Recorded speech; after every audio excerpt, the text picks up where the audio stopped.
यहाँ हेर्न सक्नुहुन्छ यहाँ मैले बनाएको छु अर्ग्यानिक बम। एकछिनमा यसलाई अब हामी प्रयोगमा ल्याउने छौँ हैन। अहिले यस्तो बनाएको छ हामीले दुईचोटि यसलाई गरिसक्यौँ हैन, तपाईलाई देखाइनम।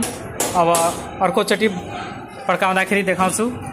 यो पुरा अर्ग्यानिक खालको कम सस्तोमा जति दिन जतिसम्म पड्किनुहोस् छ यो। तर यसमा चाहिँ एउटा कार्बन लाग्छ, के भन्छ त्यसलाई, कार्पेट, कोला पकाउने ग्यास लाग्छ यसमा अनि पड्किन्छ। यहाँ भित्र हाल्नुपर्छ। सो गाइस तपाईँ हेर्न सक्नुहुन्छ यहाँ मसँग मैले दिवालीको लागि पटाका बनाएको छु हैन। यो अर्ग्यानिक पटाका। अब म यो चिज चलाउन गइरहेको छु। मैले हिजो भनेको थिएँ भिडियोमा चलाएर देखाउँछु भनेर, र तपाईहरुलाई चाहिँ मैले चलाएर देखाउन गइरहेको छु। यहाँ हेर्नु यो मेरो हातमा कार्पेट छ जसबाट फलफुल पाक्छ। यो एउटा ग्यास हो। यो चाहिँ म यसमा हाल्न गइरहेको छु। यहाँ हेर्न सक्नुहुन्छ यो मैले यसमा हालेँ हैन। मैले यसमा हालिदिएको छु। अब यसमा चाहिँ यो पानी हो, कलको पानी हो यो। मैले यसमा 2 बुन हाल्न गइरहेको छु। हेर्न सक्नुहुन्छ 2 बुन हालिदिएँ मैले यसमा।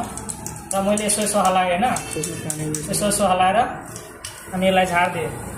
अनि तपाईँ हेर्न सक्नुहुन्छ यो हो देसी जुगाडु बम हो। हामीलाई एउटैमा काम चल्छ हैन। अब मैले फेरि यसलाई यसमा अहिले बनेकै छ, म फेरि यसलाई युज गर्न सक्छु। एकचोटि म अझै फेरि हाल्दैछु यसमा। हेर्न सक्नुहुन्छ र फेरि 1-2 बुन पानी हाल्दैछु। फेरि यो हिट भइसक्यो सगाइ।